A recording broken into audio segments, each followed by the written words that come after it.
Well, thank you, Senator Murkowski, and it is great to be here with my colleagues in the Senate and the House, Republicans, Democrats, and yes, an independent too.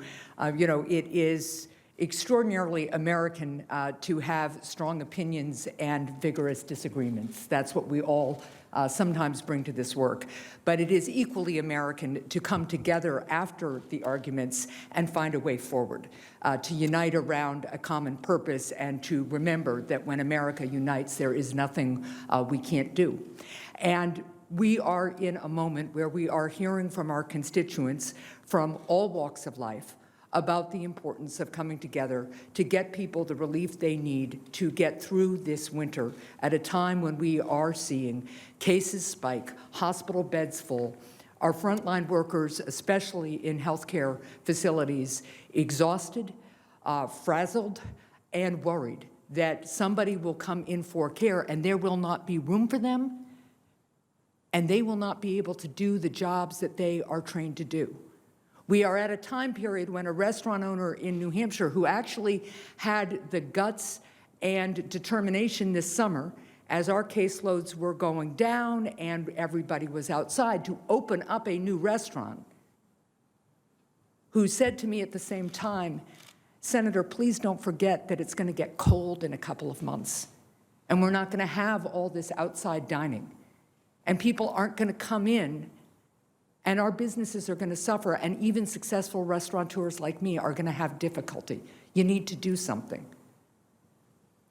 The weekend before Thanksgiving, I was up in a very small town in the Mount Washington Valley to help distribute Thanksgiving food boxes and packages in an outside food distribution center.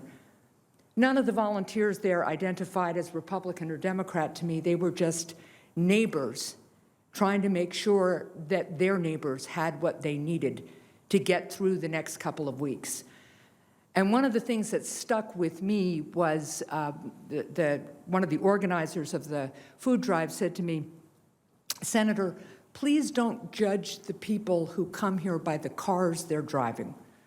They were coming up in cars, the food was being handed in. He said, "We go out of our way to keep the client's confidentiality because people are proud and they have never been in a food line before."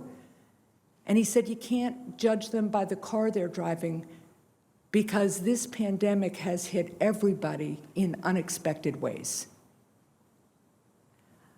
I think that's what we need to remember right now as we come together to do the will of the American people.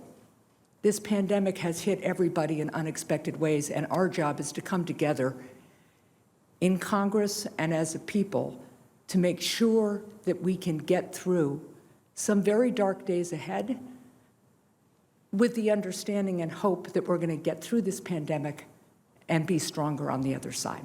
Thanks all.